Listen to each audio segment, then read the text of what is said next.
아마 역사상 가장 매혹적이면서도 또 가장 오해받기 쉬운 책을 꼽으라면 단연 요한계시록 아닐까요? 오늘 바로 이 책의 암호를 함께 풀어보겠습니다. 자, 생각해보세요. 용, 짐승, 666, 아마겟돈. 와, 정말 강렬한 이미지들이죠? 영화나 소설에서도 자주 나오잖아요. 근데 이게 도대체 다 무슨 뜻일까요? 사실 많은 분들이 이 책을 딱 펼쳤다가 그 복잡함에 그냥 압도돼서 덮어버리곤 하죠. 그런데요, 사실 그 해답이 여러분이 어떤 안경을 쓰느냐에 따라 완전히 달라진다는 거 아세요? 여기서 말하는 안경이 바로 해석의 렌즈입니다. 똑같은 글을 보고도 왜 그렇게 서로 다른 말을 하는지 그 비밀이 바로 여기에 숨어 있습니다.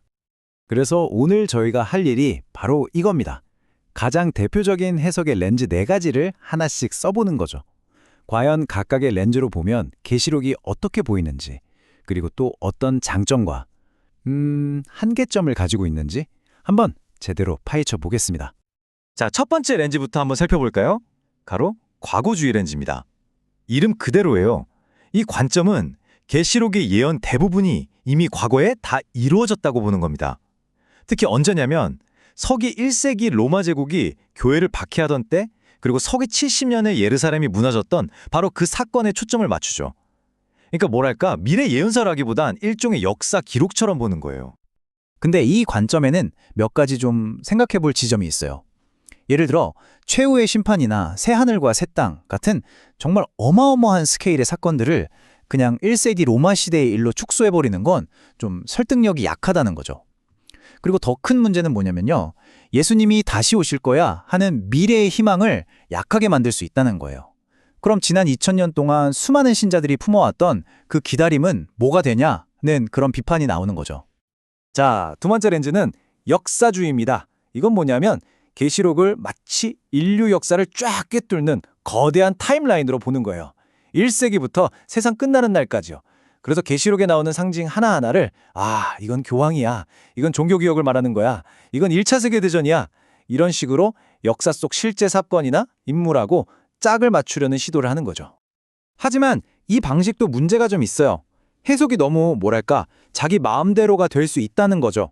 시대나 문화에 따라서 이건 이거다 하는 게 계속 바뀌는 거예요. 대표적인 예로 종교개혁가들은 교황을 적그리스도라고 해석했거든요. 그리고 또 하나, 너무 서양 역사 중심으로만 보게 된다는 한계도 있고요. 생각해보세요. 1세기에 이 편지를 처음 받았던 사람들은 나중에 나올 교황이나 종교개혁을 어떻게 알았겠어요? 말이 안 되죠. 자, 세 번째 렌즈입니다. 이건 아마 여러분도 가장 많이 들어보셨을 거예요. 바로 미래주의 렌즈입니다. 이 관점은 아주 명확해요. 계시록 4장부터 끝까지는 전부 아직 일어나지 않은 미래, 특히 세상의 마지막에 일어날 사건들을 다루고 있다는 겁니다. 우리가 영화나 소설에서 흔히 보는 7년 대환란, 휴거 이런 개념들이 전부 이 미래주의 해석에서 나온 거예요. 하지만 이 관점도 여러 가지 문제를 낳을 수 있다고 지적됩니다. 자꾸 종말이 언제 올까 하면서 날짜를 계산하게 만들거나 지금 일어나는 정치적인 일 하나하나에 너무 과도하게 의미를 부여하게 되죠.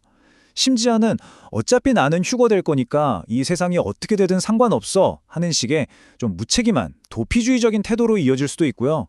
결정적으로 성경 본문에는 분명히 곧 일어날 일이라고 써 있는데 이걸 2000년도 더 지난 지금의 일이라고 하면 그건 좀 이상하지 않냐는 거죠. 자, 이제 마지막 네 번째 렌즈입니다. 이상주의라고도 하고 영적주의라고도 하는데요. 이 렌즈로 보면 계시록은 역사책이나 예언서가 아니라 뭐랄까 한편의 거대한 상징극처럼 보입니다. 그러니까 특정한 시간, 특정한 사건에 대한 이야기가 아니라 인류 역사 내내 계속해서 벌어지는 선과 악의 싸움, 하나님 나라와 세상 나라 사이의 영적인 전쟁을 상징적으로 보여준다는 거죠. 이 해석의 장점은 확실해요. 어느 시대에나 적용할 수 있는 보편적인 메시지를 얻을 수 있으니까요. 하지만 단점도 명확합니다. 이 책이 원래 쓰여졌던 1세기의 그 치열했던 박해 상황, 그 역사적인 배경을 놓쳐버릴 수 있다는 거죠. 그리고 때가 가깝다고 외치는 그 긴박감도 사라져버리고요. 최후의 심판이나 예수님의 재림 같은 실제 미래 사건들이 그냥 어떤 영적인 교훈 정도로만 여겨질 위험도 있습니다. 자, 그럼 지금까지 본 네 가지 렌즈를 한번 정리해볼까요? 보세요. 과거주의는 과거에, 역사주의는 교회 역사에, 미래주의는 미래 종말에, 그리고 이상주의는 시대를 초월한 상징에 각각 초점을 맞추고 있어요. 그리고 보시는 것처럼 각각 미래의 희망을 약화시키거나 너무 주관적이거나 현실 도피를 부추기거나 역사적 배경을 무시하는 등의 한계점들이 지적되고 있죠. 그럼 어쩌라는 걸까요? 이 렌즈도 문제고 저 렌즈도 문제라면 도대체 어떻게 읽어야 할까요? 그래서 제시되는 것이 바로 이 네 가지 관점의 좋은 점들만 쏙쏙 뽑아서 균형을 맞춘 균형 잡힌 읽기 방식입니다. 방법은 간단합니다. 딱 세 단계만 기억하시면 돼요. 첫째, 무조건 1세기 독자들의 입장에서 시작하는 겁니다. 그 사람들에게 이 편지는 무슨 의미였을까? 이걸 먼저 생각하는 거죠. 둘째, 아무리 복잡한 상징이 나와도 그 중심에는 항상 죽임당하신 어린 양, 바로 예수님의 승리가 있다는 걸 놓치지 않는 겁니다. 그리고 마지막 셋째, 계시록만 뚝 떼어서 보는 게 아니라 성경 전체, 특히 구약의 예언서들과 퍼즐 맞추듯이 함께 읽는 거예요. 이 접근법의 가장 중요한 핵심 키워드가 바로 이미, 그러나, 아직이라는 개념입니다. 이게 무슨 말이냐면요. 예수님 때문에 하나님 나라는 이미 이 땅에 시작됐다는 거예요. 하지만 동시에 그 나라가 완전히 완성되는 건 아직 아니라는 거죠. 바로 이 긴장감.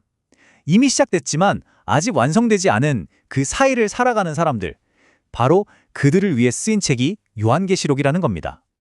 그리고 이 관점은요, 그 유명하고 논란 많은 천년한국 문제에 대해서는 무천년설이라는 입장을 취합니다.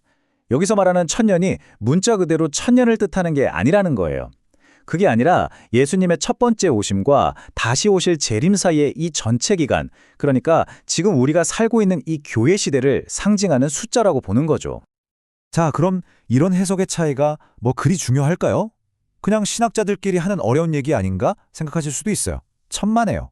이게 우리가 살아가는 방식에 정말 직접적인 영향을 미칩니다. 잘못된 해석이 얼마나 위험한지는 우리 역사에도 아픈 기억이 있습니다.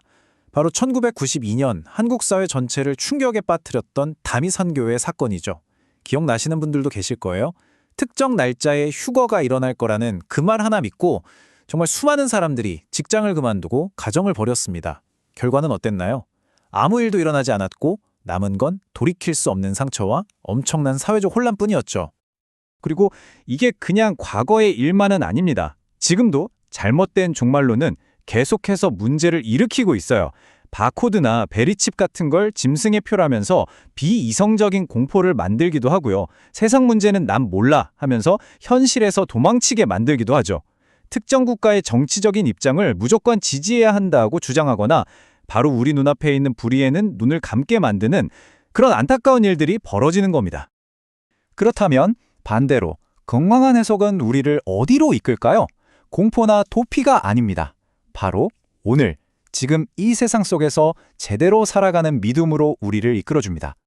종교개혁가 마르틴 루터가 이런 말을 남겼죠. 내일 지구가 멸망한다 할지라도 나는 오늘 한 그루의 사과나무를 심겠다. 이야, 정말 멋진 말 아닌가요? 이게 바로 건강한 종말 신앙의 핵심입니다. 희망이라는 건 그냥 손 놓고 기다리는 게 아니라는 거죠. 끝이 온다는 걸 알기 때문에 오히려 더더욱 오늘 내가 해야 할 일을 묵묵히 해내는 것, 그게 진짜 믿음이라는 겁니다. 이렇게 건강한 관점을 가지면요, 정말 많은 게 달라집니다. 고난 속에서도 버틸 힘을 얻게 되고요. 삶의 중심이 흔들리지 않게 되죠. 부패하고 잘못된 세상의 시스템에 이건 아니다 라고 말할 수 있는 용기도 생깁니다. 그리고 이 좋은 소식을 나만 할 수 없지 하는 뜨거운 마음으로 다른 사람들에게 희망을 전하게 되고요. 무엇보다 어떤 상황에서든 진실하게 살아가는 증인으로서의 삶을 끝까지 살아낼 힘을 얻게 되는 거죠. 결국 이겁니다. 우리에게는 두 가지가 다 필요해요. 한편으로는 주님 어서 오세요라고 그 마지막 날을 간절히 기도해야 하고요. 다른 한편으로는 바로 그날이 오기 전까지 오늘 내게 주어진 일을 성실하게 해내야 하는 거죠. 이 두 가지를 다 붙잡는 것, 이 아슬아슬한 균형 감각이 바로 핵심인 겁니다. 자, 이제 마지막으로 여러분 각자에게 이 질문을 던지면서 마무리하고 싶습니다. 여러분이 가진 종말에 대한 생각은 지금 여러분의 오늘을 어떻게 만들어가고 있나요? 혹시 두려움이나 무관심을 만들고 있지는 않나요? 아니면 사과나무를 심는 용기와 희망을 주고 있나요? 한번 진지하게 생각해 보시는 시간이 되셨으면 좋겠습니다.